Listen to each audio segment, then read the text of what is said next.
안녕하세요. 밤라디오 민준에 오신 것을 환영합니다. 저는 요즘 아이를 키우며 정신없이 바쁜 40대 주부입니다. 몇 년 전 인생에 다시 없을 큰 사건을 겪고 나서 일부러 더 바쁘게 살려고 노력 중이에요. 다른 사람들에게 우습게 보이지 않기 위해 일에 더 열정을 쏟고 있죠. 무슨 일이 있었는지 궁금하시죠? 남들에게는 시원한 이야기겠지만 저에게는 상처가 되었던 이야기라 이렇게 익명의 힘을 빌립니다. 지금부터 제 이야기를 시작해 볼게요. 제 남편에게는 남동생이 하나 있습니다. 도련님은 어릴 적 어머니께서 사고로 돌아가시고 시아버님께서 혼자 남편과 도련님을 키우셨다고 했어요. 그래서 남편이 어릴 때부터 도련님을 돌보며 자랐다고 합니다. 하지만 나이 차가 많이 나는 동생이라 해도 남편도 어린애였으니 얼마나 잘 돌봤을까요? 남자 셋이서 살다 보니 가사는 엉망이고 세심하게 챙겨줄 사람이 없어서 도련님이 학창 시절에 많이 엇나갔다고 하네요. 더군다나 어머니의 사고도 도련님이 과자가 먹고 싶다고 졸라서 어머니가 빨리 사오려고 서두르다가 생긴 일이었어요. 그래서 남편은 도련님에게 마음에 상처가 많았고 아무리 챙겨도 속으로는 거부감을 숨길 수 없었겠죠. 남편은 그 일을 많이 후회했어요. 그래도 가족인데 다 있고 받아줬어야 했는데 자기 마음이 좁아서 친해질 생각을 못했다고요. 성인이 된 후에도 남편이 먼저 손을 내밀기 어려웠다고 했어요. 대학생인 도련님도 30 넘은 남편에게 손을 내밀기는 쉽지 않았겠죠. 어머니의 죽음에 대한 부채감이 있었을 테니까요. 시아버님은 뭘 했는지 궁금하시죠? 시아버님은 아무것도 하지 않는 방관자였습니다. 서로는 여기까지 하고 저와 남편이 32살 때 결혼을 했어요. 그 당시 도련님은 21살이었습니다. 결혼식을 올리자마자 시아버님은 무책임하게도 도련님이 다 컸으니 자신도 이제 하고 싶은 걸 하며 살고 싶다고 하시며 제주도에 작은 집을 구해 내려가셨어요. 자연을 즐기며 낚시하며 노후를 보내고 싶다며 모든 걸 버리고 떠나신 거죠. 도련님이 21살이라 해도 돈 없이 혼자 대학 다니며 살 수 있겠어요? 원래 시아버님과 남편, 도련님이 살던 집을 저희 신혼집으로 꾸미기로 했고 도련님도 저희와 함께 살게 되었습니다. 신혼부부와 함께 살게 된 도련님은 눈치가 보였는지 2학년을 마치고 군대에 가기로 하고 1학기가 끝나자마자 입대했어요. 저는 마음이 불편했어요. 도련님이 눈치 보며 살 입장은 아닌데 저희 부부 때문에 군대에 간 것 같아서요. 하지만 남편은 무심하게 굴며 신경 쓰지 않았어요. 고래 싸움에 새우등 터진다는 말처럼 저만 가운데에서 눈칫밥을 먹으며 살았죠. 그런데 군대 간 도련님이 짠하고 마음 아픈 거예요. 형이라는 사람은 화가 나 있는지 군대 간 도련님 신경도 안 쓰고 시아버님은 제주도에 있으니 면회 갈 생각도 없고요. 그게 쌓이다 보니 제가 더는 못 참겠더라고요. 그래서 주말마다 면회를 다니기 시작했어요. 남편이 뭐 했길래 저 혼자 면회를 다녔는지 궁금하시죠? 남편은 건물을 지을 때 꼭 필요한 건물 안전기술사예요. 건물 짓는 동안 부자재를 나른다거나 시멘트를 바르는 직업은 아니지만 건물을 지을 때 필수적으로 이름이 올라가야 하는 직업이죠. 현장에서 하는 일은 거의 없이 도면만 보고 관리 감독하면서 커피 마시고 유튜브 보며 쉬는 게 전부라며 남편이 편하다고 했지만 실상은 잘 모르겠어요. 그런데 기술사라는 직함 덕분에 연봉은 상당히 높은 직업이에요. 시험이 어려워서 합격이 힘들고 경력도 많이 쌓아야 해서 시험을 보는 사람은 많아도 합격자는 드물죠. 아무튼 남편이 주말에도 가끔 현장을 확인하러 나가야 해서 저는 주말에 혼자 있는 시간이 많았어요. 그때 결심했죠. 도련님 면회를 가서 이 집안에 적응하자고요. 도련님 부대가 경기도 이천이라 집에서 멀지 않았고 버스로 한 번에 갈 수 있어서 일석이조라고 생각했어요. 처음 남편에게 주말에 도련님 면회를 가겠다고 하니 왜 가냐고 묻더군요. 그냥 도련님과 친해지고 싶다고. 남편이 벽을 세우는 것 같다. 도련님이 집에서 편히 못 쉬는 것 같다고 했죠. 남편은 괜한 짓이라고 했지만 제가 꾸준히 설득하니 본인이 동생을 잘 챙기지 못한 부분을 인정했어요. 그러면서 도련님이 마음을 열면 자기도 다가가기 좋을 것 같다고 하더군요. 남편이 먼저 노력하는 게 도련님에게도 더 편할 텐데 남편은 나이 차가 많이 나는 동생에게 꼰대 같은 모습을 보여서 제가 두 형제의 돈독한 관계를 만들어주기 위한 발판이 되기로 했어요. 처음 면회 갔을 때 도련님이 많이 당황하며 어쩔 줄 몰라 했어요. 11살 차이 나는 형수가 면회를 오니 무슨 말을 해야 할지 몰라 보였죠. 저도 면회가 너무 오랜만이라 먹을 것을 많이 챙겨갔는데 요즘은 그 앞에서 다 사 먹는다고 하더군요. 처음 두세 번은 도련님이 저를 보고 막막해하는 게 느껴져서 괜히 왔나 싶었지만 칼을 들었으면 무라도 썰어야죠. 어떻게든 도련님이 저를 편하게 바라볼 수 있게 하겠다는 마음으로 계속 찾아가서 같은 말을 반복했어요. 군 생활은 어때요? 괴롭히는 사람은 없어요? 밥은 잘 나오나요? 같은 질문들로요. 도련님도 군 생활이 외로웠나 봐요. 제가 자주 찾아가고 말동무가 되니 슬슬 자기 이야기를 하고 군대에서 있었던 재미있는 일이나 억울한 일을 털어놓기 시작했어요.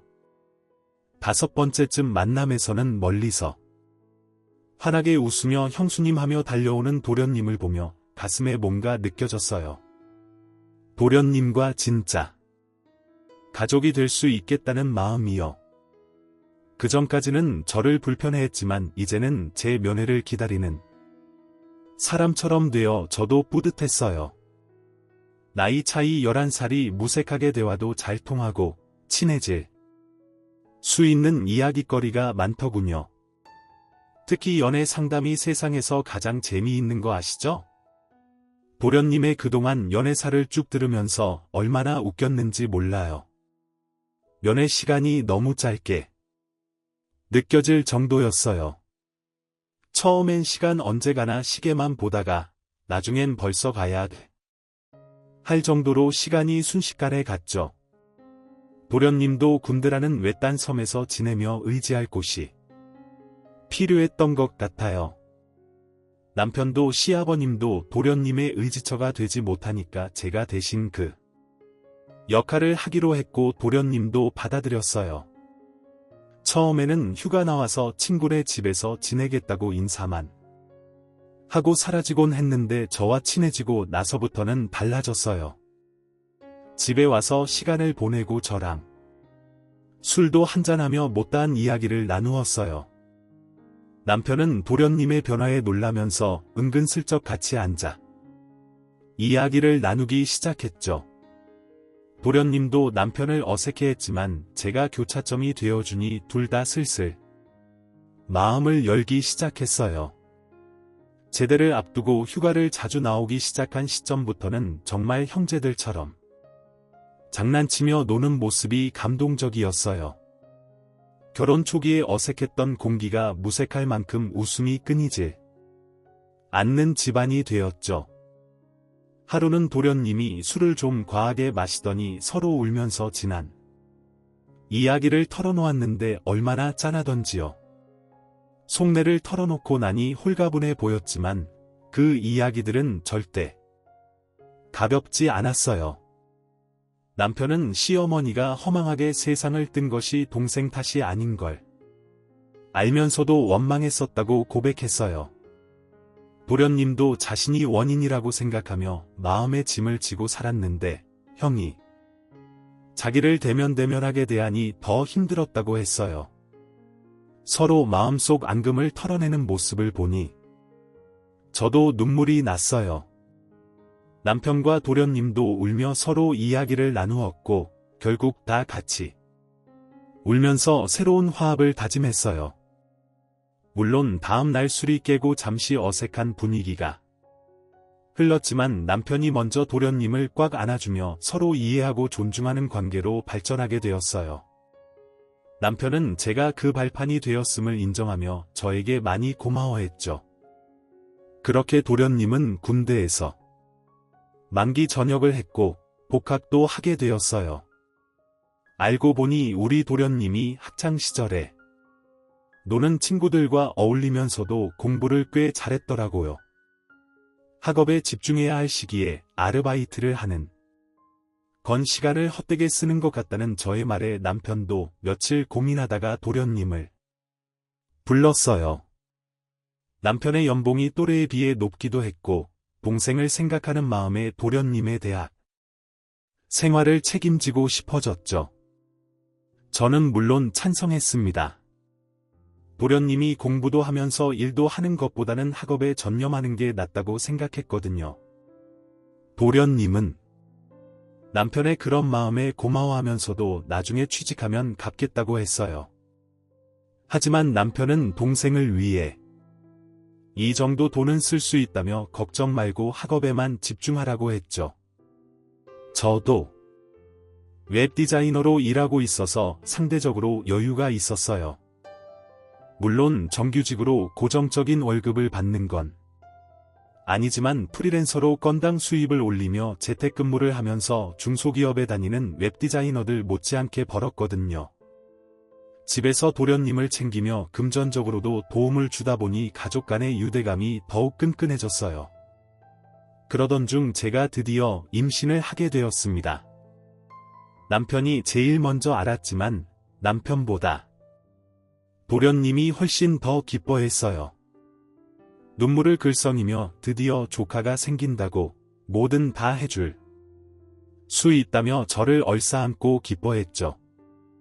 그 모습을 보던 남편이 누가 남편인지 헷갈린다며 웃었어요. 저는 남편과 도련님의 극진한 대접을 받으며 임신 기간을 보냈어요. 저희가 신혼집으로 꾸민 남편의 집에서 마음에 걸리는 한 가지가 있었어요. 바로 방 크기였습니다. 시아버지가 쓰던 안방을 리모델링해 저희 부부가 사용했고 두 번째로 큰 방이 남편의 서재였거든요. 도련님은 제일 작은 방을 사용했는데 방 크기가 좀 창고처럼 작았어요. 아무래도 남자고 공부도 해야 하는데 방이 너무 작아서 고민이었죠. 그동안은 군대에 있었으니 집에 있는 시간이 별로 없어서 괜찮겠거니 했지만 이제 복학도 했고 집에서 보내는 시간이 많아지니 방이 너무 작더라고요. 남편은 본인의 서재를 정리해 아기 방으로 꾸미자고 했어요. 저는 남편에게 도련님이 졸업하고 취업 준비까지 하려면 제일 작은 방에서 생활하는 게 너무 불편할 것 같다고 말했어요. 아무래도 아기가 클 때까지는 안방에서 같이 자고 생활할 테니까 이번 기회에 도련님 방을 바꿔주는 게 어떻겠냐고 했어요. 남편도 그 생각은 미처 못했었다며 좋을 것 같다고 했고 허락이 떨어지자마자 도련님에게 방을 바꾸자고 했습니다. 그동안 티를 안 냈던 건지 큰 방으로 옮겨준다고 하니까 엄청 좋아하더라고요. 도련님 취미가 피규어를 모으고 도색하는 거였는데 드디어 장식장을 넣을 공간이 생겼다며 좋아했어요. 아주 작은 부분인데도 기뻐해주니 저와 남편도 덩달아 기분이 좋더군요. 도련님이 정말 어리구나 하는 게 느껴졌던 순간은 제가 임신했다고 조카 선물도 챙겨주고 싶다며 몰래 과외 알바를 한 거예요. 서울에 있는 상위권 대학이라 그런지 아르바이트 자리가 꽤 있었다면서 몇 개월 동안 모아서 저에게 선물을 안겨줬죠. 남편에게도 받아본 적 없는 작은 명품백이었어요. 저는 로고를 보고 깜짝 놀라서 이건 못 받겠다며 환불해달라고 했지만 도련님은 강하게 꼭 형수님이 들어줬으면 좋겠다고 했어요. 그러고는 아이 키울 때 필수품이라고 인터넷에서 검색해서 젖병 소독기랑 우리 아이가 입을 내복까지 준비했더라고요. 저한테 필수품 사줘서 고맙다고 하면서 해맑게 웃는데 어디서 이런 복덩어리 도련님을 만난 건지 너무 고마웠습니다. 남편도 미처 생각하지 못했던 부분이라며 깜짝 놀라서 도련님한테 엄지척 해주더라고요. 저는 옆구리를 찔러서 남편에게 도련님 보고 잘 따라하라고 했죠. 그 가방이 너무 예쁘고 소중해서 다를까봐 아까운 마음에 제대로 들고 다니지도 못했네요. 방 한가운데 걸어놓고 고사 지내듯이 소중한 명품백을 바라보고 있으니 남편이 보다 못해서 막 들고 다니라고 가방을 하나 더 사줬어요. 우리 도련님 덕분에 결혼한 지 몇 년 만에 남편한테서 명품백도 선물 받아본 거죠. 제가 임신 3개월쯤 접어들었을 때 입덧이 심하게 왔어요. 물 냄새만 맡아도 역해져서 티백, 입덧 사탕, 나중에는 약까지 처방받아 먹었어요. 살은 쭉쭉 빠지고 어지러움도 심해져서 수액을 맞아가면서 하루하루 버텼어요. 그때 남편은 새 공사를 수주받아서 지방 출장도 가고 일이 바빠 저를 거의 챙겨주지 못했습니다. 그래서 바쁜 남편 대신 도련님이 모든 수발을 다 들어주셨어요. 입덧이 조금 가라앉아 먹고 싶은 게 생기면 도련님이 얼른 나가서 사다 주고 구하기 어려운 음식은 인터넷으로 알아봐서 어떻게든 구해다 주었어요. 날이 쌀쌀한데 수박이 너무 당겨서 수박바라도 사 먹어야 하나 했는데 수박 주스를 어디서 구해와서 저한테 주더라고요. 진짜 남편에게서 느낄 수 없는 감동적인 모습이었다고나 할까요? 출산하고 나서도 도련님의 조카 사랑은 대단했습니다. 바쁜 남편을 대신해서 병원에 예방접종을 할 때도 도련님이 따라가 주었고 아기 분유나 기저귀가 다 떨어져서 발을 동동 구를 때도 도련님이 사다 주었어요. 아기를 키우느라 잠도 제대로 못 자는 저를 배려해서 삼시세끼 밥도 차려주고요. 마트에서 장까지 다 봐오더라고요. 같이 외출을 할 때면 사람들이 저한테 젊은 신랑 둬서 부럽다고 놀리기까지 했으니 말 다 했죠. 저도 정말 도련님이 없었으면 2시간마다 깨서 밥을 달라고 보채는 아기를 어떻게 키웠을까 싶습니다. 살림살이도 전부 도련님이 책임져준 덕분에 아기 젖병 한 번 제가 소독해 본 적이 없었어요. 다행히 도련님의 기말고사가 끝나고 종강을 한 시점이라 24시간 붙어서 조카를 같이 봐주는데 너무 고마웠습니다. 그 나이대 남자가 육아에 대해 뭘 알겠어요? 혹여라도 조카한테 피해가 가면 안 된다고 제 육아 서적까지 빌려다가 보면서 공부를 하는데 진짜 도련님이 누구랑 결혼할지 너무 부러웠습니다. 도련님의 방학이 끝나고 나서는 시부가 간간히 올라와 아이를 봐주고 친정에서도 많이 도와주었어요. 100일이 지나고 나니까 아기가 잠도 더 오래 자고 보채는 것도 많이 줄어서 육아에 점점 능숙해졌죠. 그렇게 우리 도련님이 대학 공부를 마치고 졸업하는 시기가 왔습니다. 졸업식 날은 함께 보내야 되지 않겠냐며 시부가 서울에 올라오셨는데 얼굴이 많이 상하셨더라고요. 제주도 가서 자연과 함께 자유로운 생활을 즐긴다고 하셔놓고 왜 이렇게 얼굴이 상하셨냐고 물었더니 그저 씁쓸하게 웃으셨습니다.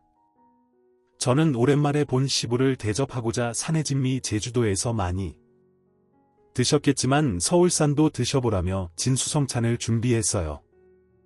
도련님이고 남편이고 아이 키우느라 바쁜데 별걸 다 한다고 은근 타박하는 말을 하면서도 차려진 음식을 정신없이 먹더라고요. 근데 정작 우리 시부가 음식을 제대로 드시지 못하시는 겁니다. 그래서 왜 이렇게 못 드시냐고 속상하다고 했죠. 그제야 시부가 할 말이 있다면서 사실 몸이 좀 안 좋다고 이야기를 하시는데 너무나도 충격적이었어요. 남편도 도련님도 입을 떡 벌린 채 시부가 하는 이야기만 듣고 있었습니다. 살아갈 날이 얼마 안 남은 것 같다면서 그래도 손주는 보고 갈 수 있으니 얼마나 다행이냐고 웃으시는데 눈물이 왈칵 쏟아질 것 같았어요. 제 손을 꼭 잡으시면서 며느리 덕분에 아들들이 사이좋게 지내는 모습 마지막으로 눈에 담고 갈 수 있다며 그동안 마누라 잃은 슬픔의 아들들도 제대로 챙기지 못했다고 저한테 고생했다고 하시는데 눈물바다가 되더라고요. 너무 행복하게 살고 있었는데 갑자기 병으로 아프시다고 하니 가족들이 무슨 이야기를 할 수 있겠습니까? 서울에 올라오신 이유도 물론 도련님의 졸업식을 보기 위해서였지만 요양병원에 들어가시려고 오신 거였습니다. 시부는 위암 말기라고 했어요. 위암은 생존율이 높은 병이지만 이미 손쓸 수 없는 시기에 접어들었다며 암 환자들이 모여있는 요양병원에 대기를 해두셨대요. 자리가 났다는 말에 제주도 생활을 빠르게 정리하고 올라오신 거더라고요. 시부는 일주일 뒤 요양병원에 입원을 하셨고 서울 근교의 교통편도 잘 되어 있는 곳이라 저는 간간히 시부의 간병을 하러 요양병원으로 향했습니다. 애 키우는 것도 벅찼지만 시부에게 아이를 더 많이 보여드리고 화목한 가정을 보여드리고 싶었어요. 남편도 도련님도 저에게 늘 고마워하는 마음을 지니고 있었습니다. 아기 업고 다니면서 시부 병간호를 하고 하지만 제 마음과 달리 시부는 오래 견디지 못하셨고 6개월을 넘기지 못하시고 돌아가셨습니다. 우리 아기 나이가 고작 3살밖에 되지 않았을 때였어요. 시부 재산이 많지 않았지만 은근히 알짜배기셨더라고요. 남편하고 도련님이 뚝 잘라서 반씩 나눠가지고 제주도에 작은 땅이 하나 있다고 해서 그 땅을 정리할 겸 다 같이 제주도 여행을 떠났습니다. 그런데 그 땅에 빽빽하게 나무가 심어져 있더라고요. 이 나무를 어떻게 처리하지 하고 있었는데 알고 보니 그 나무가 조경에 많이 쓰이는 나무고 부르는 게 갑인 나무였어요. 땅값보다 몇 배나 더 비싼 나무였던 거죠. 빽빽하게 심어진 나무를 팔고 나니까 억 단위 돈이 생기더라고요. 그 돈이 통장에 찍힌 걸 보고 남편이랑 도련님이랑 저랑 셋이 얼마나 얼떨떨했는지 몰라요. 도련님은 2년이 조금 안 되는 시간 동안 취업 준비를 해서 대기업에 당당하게 입사를 했어요. 원래도 공부를 잘하고 또 나름 좋은 대학을 나왔으니까 대기업에 입사하는 게 당연하다고 생각은 했지만 도련님의 노력 없이는 힘든 일이었죠. 그런데 제가 모르던 사실이 있었던 거죠. 도련님이 직장 내에서 나름 인기도 좋고 서글서글하니 굳은 일도 잘하는 타입이었는데 그걸 시기질투하던 무리가 있었던 겁니다. 하필 그 무리가 프로젝트에서 좋은 성과를 따냈고 도련님을 슬슬 무시하기 시작하면서 직장 내 괴롭힘이 시작된 거예요. 도련님이 어느 날부터 살도 너무 빠지고 원형 탈모가 생길 정도로 괴로워하더라고요. 남편은 그런 도련님에게 어딜 가든 너를 좋아하는 사람만 존재할 수 없다고 버텨내라고 했지만 저는 그런 도련님을 차마 지켜만 보기 너무 힘들었어요. 도련님에게 버티는 게 능사는 아니다. 버티면서까지 대기업이 꼭 좋은 모습만 있는 건 아니지 않냐고 은근슬쩍 자격증 이야기를 꺼냈습니다. 남편처럼 기사 자격증을 따서 일을 하다가 기술사 자격증까지 노려보는 건 어떻겠냐고요. 기술사를 따려면 아무래도 기사 경력이 인정되어야 하기 때문에 시간이 걸릴 수 있지만 결과적으로는 괜찮은 직업 아니냐고 했죠. 아직 도련님 나이가 젊기도 했고 충분히 가능할 거라고 생각했어요. 도련님은 정말 제 말에 용기를 얻은 건지 힘들게 입사한 대기업에 사표를 내고 공부에 몰두하기 시작했습니다. 첫 시험에서 기사 자격증을 따냈고 일을 시작했는데 같은 길을 걷겠다는 동생이 내심 뿌듯했는지 남편이 여러 방면으로 잘 이끌어 주었어요. 남편이 수주받은 건물 현장에 일손이 부족했는지 도련님에게 이야기를 하더라고요. 현장 사람들에게도 추천을 해서 도련님은 남편과 같이 일을 하게 되었습니다. 조건도 괜찮고 월급도 괜찮고 남편이 관리직으로 있는 회사나 다름없어서 그런지 도련님에게 다들 친절하게 군다고 했어요. 도련님도 남편이랑 같이 일을 하기 시작한 뒤로 출퇴근도 같이 하고 점심도 같이 먹고 꽤 즐거워 보였거든요. 그런데 한두 달 지나고 나서부터는 도련님이 또 점점 말수가 줄어들고 저한테도 대면대면하게 구는 겁니다. 늘 살갑게 저에게 말을 걸어주던 도련님이 갑자기 찬바람 쌩하니 부니까 저도 좀 이상했어요. 혹시 직장 내 괴롭힘이 옮긴 회사에서도 있는 건가 싶기도 했고 남편이 관리직이니까 저한테 말을 못해서 저러나 자꾸 눈치를 보게 되더라고요. 저를 피한다는 느낌이 들었는데 곰곰이 생각해보니까 또 이상한 거예요. 직장 내 괴롭힘이 이유라면 굳이 저를 피할 이유가 있을까요? 그렇게 살얼음판 같은 몇 주가 지나고 도련님이 대뜸 분가를 하겠다고 선언을 했어요. 제가 왜 그러냐? 지금도 잘 살고 있지 않냐? 우리 딸이 서운해할 거고 나도 서운할 것 같다고 달랬어요. 근데 도련님이 딱 잘라서 자기도 벌써 30살인데 자리도 잡았고 혼자 살고 싶다고 하는 겁니다. 우리 딸이 몇 년 더 지나서 초등학생이 되면 다 큰 삼촌이랑 같이 사는 것도 불편할 것 같다고 하고 딸은 아직 어리니까 삼촌이랑 못 노는 거냐고 울고불고 하는데 도련님 입장을 생각해보면 우리 딸이랑 놀아주느라 주말에도 못 쉬고 하니까 도련님 생각을 하면 자취하는 게 낫겠다 싶더라고요. 집 근처에서 자취할 거죠 하고 물어보니까 이번에 대구에 있는 회사에 좋은 조건으로 취직을 하게 되었다면서 대구로 간다는 겁니다.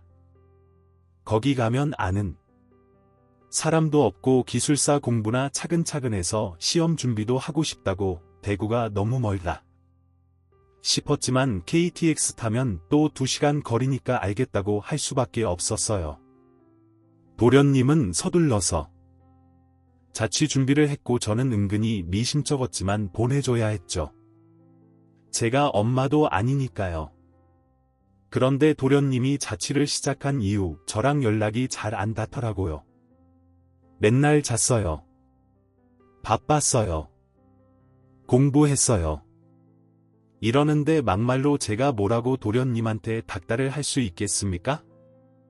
그렇게 또 어영부영 몇 년이 흘렀습니다. 남편은 여전히 일이 바빠 시간 내기가 어렵고 도련님의 연락은 정말 강에 콩나듯 생존 신고만 하는 정도로 왔어요. 어느 날 갑자기 남편이 대구에 출장을 가게 되었다면서 가는 김에 도련님 보고 주말에 올라오겠다고 하더군요. 그래서 저도 주말에 같이 대구에 갈까 하니까 일 때문에 가는 거라고 잘라서 오지 말라고 했어요. 서운했지만 나중에 따로 가겠다고 했죠. 주말이 되어서 오랜만에 도련님한테 전화를 했어요. 도련님이 반갑게 받아주길래 형 잘 만났어요. 맛있는 거 먹었어요 하니까 네 하고 대답을 하는데 느낌이 딱 쎄한 거예요. 우리 남편이 대구에 간 사실조차 모르는 그런 느낌이 났다고 할까요? 그래서 도련님, 우리 남편 안 만났어요. 도련님 본다고 대구 갔는데 하니까 도련님이 무척 당황했어요. 이러면서 대답을 못하는데 뒤통수 판 맞은 느낌이 나더라고요. 도련님 뭐 알고 있는 거 있냐, 나한테 다 말해달라 하니까 자기 아무것도 모른대요. 그냥 형이 되고 오는 것도 잘 몰랐다고 일이 바빴어야 하는데 누가 봐도 도련님이 변명하는 느낌이 들었습니다. 그래서 저는 남편이 바람이 났구나 하는 걸 직감적으로 느꼈어요. 그때부터 재택근무하고 있던 웹디자인 일도 눈에 들어오지 않고 아이가 밟히지도 않더라고요. 그래서 일단 남편이 집으로 돌아오고 뻗어서 자는 동안 남편의 휴대폰을 뒤지기 시작했습니다. 그런데 너무 깔끔하게 다 삭제가 되어 있더라고요. 문자며 카톡이며 SNS며 있는 게 하나도 없더라고요. 제일 수상한 게 뭔지 아세요? 카드사 결제 문자까지도 하나하나 다 지웠다는 겁니다. 그래서 저는 남편이 집에서 사용하는 컴퓨터에 공인인증서가 깔려 있다는 걸 기억해냈어요.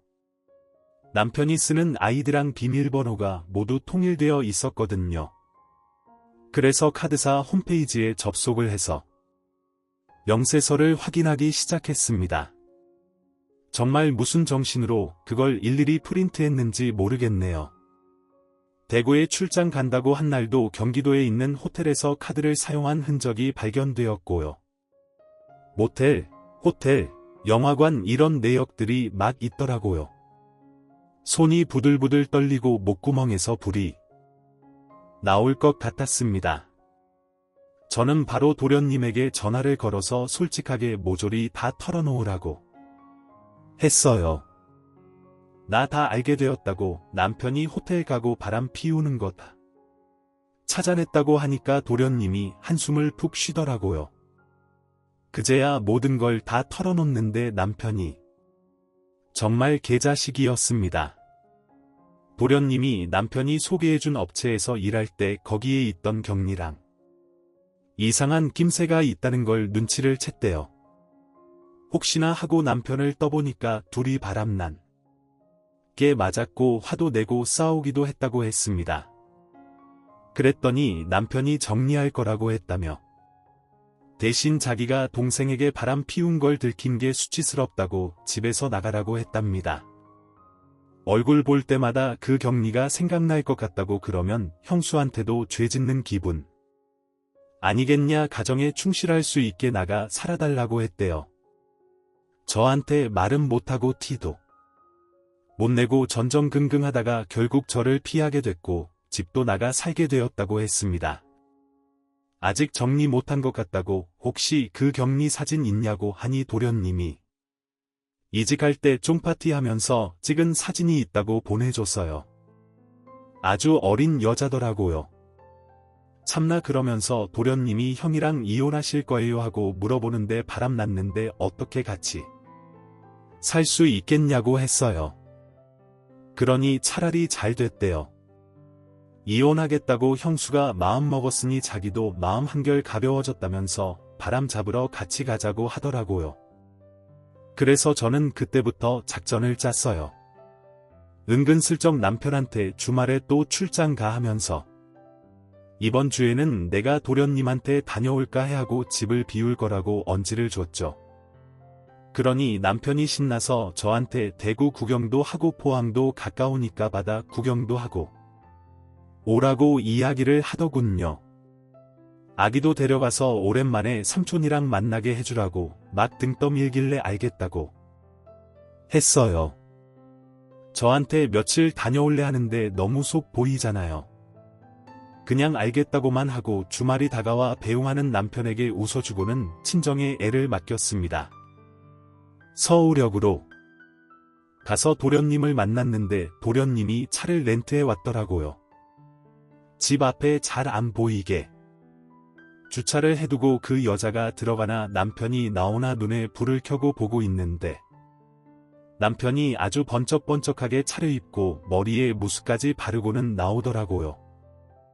남편의 차를 뒤쫓아가면서 틈틈이 사진도 찍고 동영상도 찍어서 증거를 남겨주었습니다.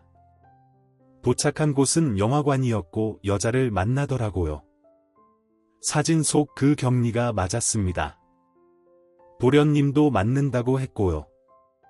영화관에서 나와 호텔에 가는 것만 제대로 동영상을 찍으면 되겠다 싶었는데 이 미친 것들이 우리 집으로 들어가지 뭡니까?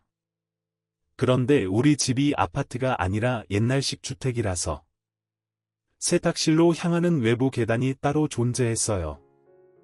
혹시 몰라 열쇠를 늘 들고 다녔는데 그날 때마침 쓸 날이 온 거죠. 그쪽 가서 문을 살짝 열고 주방 쪽이랑 연결된 세탁실이라 몸을 숨기고 거실 소리를 듣고 있었습니다. 남편이랑 상간녀가 신나서 떠들고 있더라고요. 우리 진짜 호텔 안 가도 돼. 집에 있어도 돼. 나 너무 불안한데 너 우리 집 와보고 싶어 했잖아. 마누라 데리고 가서 오늘 안 들어올 거니까 너무 걱정하지 마라. 와이프 도련님이랑 바람 난 거 아니야? 차라리 그랬으면 좋겠다. 이 집에 내가 들어와 살면 딱인데 자기랑 나랑 너무 늦게 만났어. 제가 진짜 말도 안 되는 소리에 몸을 부들부들 떨면서 화를 참고 있는데 도련님이 완전 프로처럼 그 모든 걸 다 동영상으로 녹화를 하고 있더라고요. 든든한 마음에 저도 더 참아서 결정적인 증거를 잡아야겠다고 생각했습니다. 근데 자기 동생이 우리 불륜인 거 눈치챘다고 안 했어. 오늘 가서 말하면 어떡해? 그럴 일 없어게 되고 간 게 우리 불륜 알게 돼서였잖아. 내가 너네 형수 가슴 아프게 하고 싶지 않으면 입 다물어라 그랬거든. 너랑 정리할 거니까 시간도 좀 줘라. 대구 가서 살아라 하니까 군소리 없이 가더라. 병신 근데 왜 그렇게 자기 말을 잘 듣는 거야? 뭐 죄 지은 거 있어? 내 동생이 우리 엄마 잡아먹었거든. 엄마 죽고 그 부채감이 남아있겠지 뭐. 이미 예전 일이라 신경도 안 쓰는데 혼자 눈치 보는 게 좀 편하게 이용해 먹기 쉬워서 내버려 뒀지. 거기다가 지 형수한테는 또 끔찍하게 잘해요. 그 말에 도련님 얼굴이 시퍼렇게 질리면서 정말 부들부들하는데 바람난 남편은 제 남편인데 상처는 도련님이 다 받는 느낌이었습니다. 우리 도련님 불쌍해서 눈물 날 것 같고 제가 결국엔 못 참고 뛰쳐나갔습니다. 야, 이 망할 것들아. 제가 소리를 지르면서 달려가자 남편이랑 상간녀랑 둘 다 의약하면서 귀신 본 것처럼 놀라는데 도련님이 뒤따라 나오면서 동영상을 계속 찍고 있었어요. 남편은 놀래서 이게 다 무슨 짓이냐고 오히려 소리를 치는데 제가 콧방귀를 뀌면서 말했죠. 무슨 짓은 너네들이 하고 있는 거 아니니? 이 후레자식이야. 어디 이딴 추잡한 짓은 다 하면서 애먼 사람 마음을 들먹여서 협박을 해. 그러면서 제가 다 쳐죽일 년놈들이라고 소리를 지르며 잡히는 대로 물건을 막 집어던지기 시작했습니다.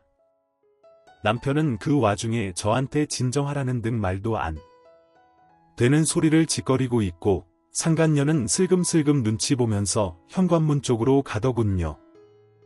시부가 남겨준 집에서 가족 사진이 저기 떡하니 걸려 있는데도 바람이 피고 싶은 건지 아니면 바람을 피우고 있기 때문에 눈에 보이는 게 없는 건지 정말 저는 남편에게 이 집에서 전현이랑 뭘 하려고 했냐고 막 추궁했어요.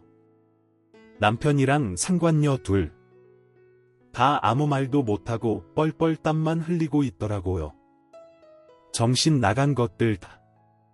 죽어서 지옥에나 떨어지라고 저주를 막 퍼붓고 실성한 사람처럼 고래고래 소리를 질러댔죠. 그러니 도련님이 저를 붙잡더라고요. 형수님 증거 다 모았어요. 걱정 마시고 너무 화내지 마세요. 제가 진짜 우리 도련님 없었으면 어쩔 뻔했어요. 하나뿐인 형이라고는 저 모양 저 꼴로 살고 있고 남편은 동생의 죄책감 교묘하게 이용해서 바람을 피우는 게 말입니까? 정말 현관문 앞에 서서 눈치만 보고 있던 상간녀는 제가 당장 꺼지라고 집 나가라고 소리를 치자마자 불이 나게 도망을 쳤습니다.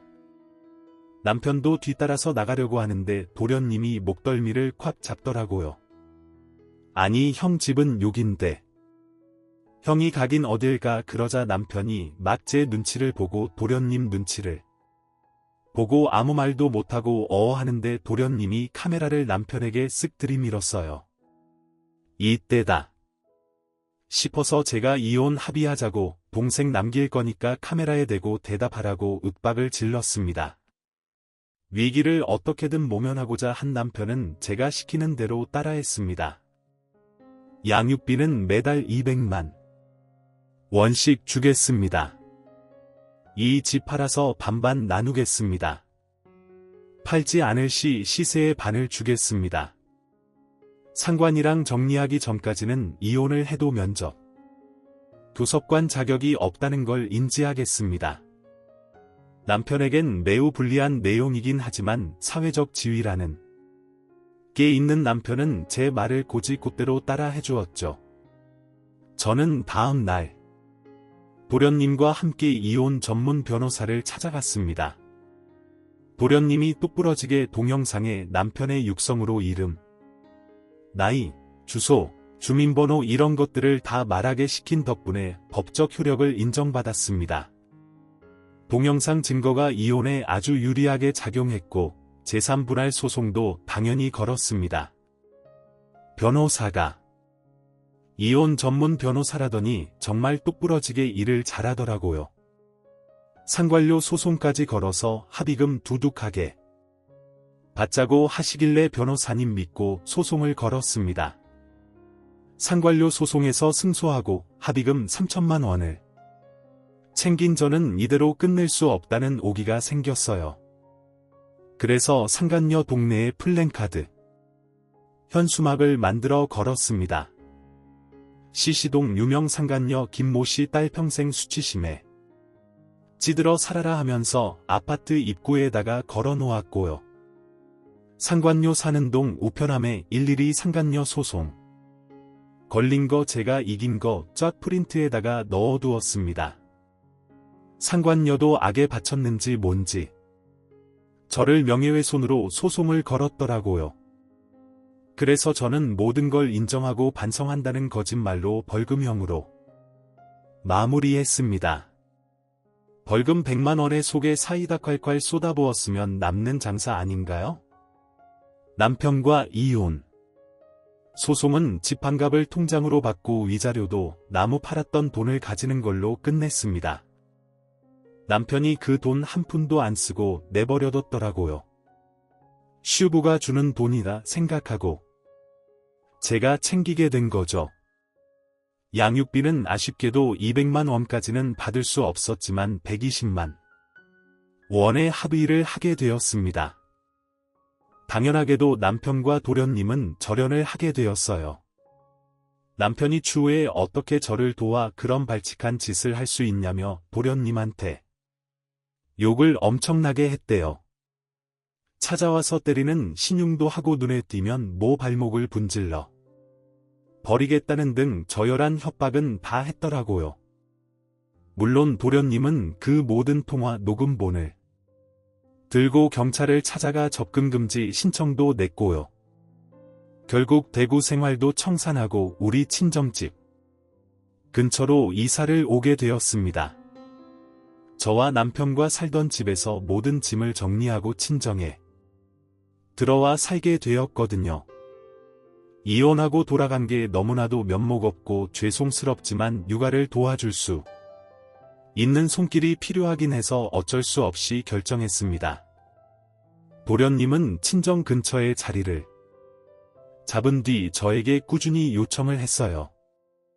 저희 딸 공부하는 거 도련님이 지원해 주고 싶다고 말이죠.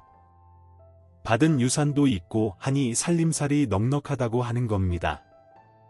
본인 대학 등록금부터 취업 활동할 때까지 용돈도 주고 일일이 챙겨준 게 형수가 한 거 아니냐면서 은혜 갚고 싶다고 말하길래 그러지 말고 앞으로는 비밀 없이 힘든 거 있으면 다 말해달라고 했어요.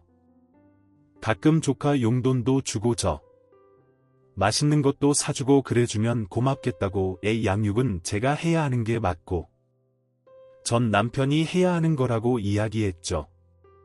전 남편과 저렴까지 한마당에 의지할 곳은 저뿐이라며 앞으로도 잘 지내자고 너스레를 떨었습니다. 정말 가족처럼 지금까지도 잘 지내고 있어요. 전 남편은 결국 상간녀에게 소송 걸려 집안 망신을 시키더니 돈 물어주고 양육비 매달 줘야 하는 것 등으로 상간녀랑 피 터지게 싸우고 결국 헤어졌다고 하더군요. 세기의 사랑인 척하더니 얼마 못 가 끝난다는 소식을 듣고 얼마나 통쾌했는지 모릅니다. 우리 친정에서도 도련님을 아들처럼 생각해 주기로 했어요. 이제는 누나 동생 사이로 지내며 지난주에도 집에서 밥 먹고 갔네요. 좋은 여자 만나서 결혼할 때까지 제가 옆에서 가족처럼 의지처가 되어주려고 합니다. 도련님 덕분에 저도 앞뒤가 다른 인간이랑 이혼하고 새 출발할 수 있게 되어 너무나도 기쁩니다. 앞으로도 애 좋은 사이로 잘 지내보겠습니다. 사연 들어주신 여러분 감사합니다.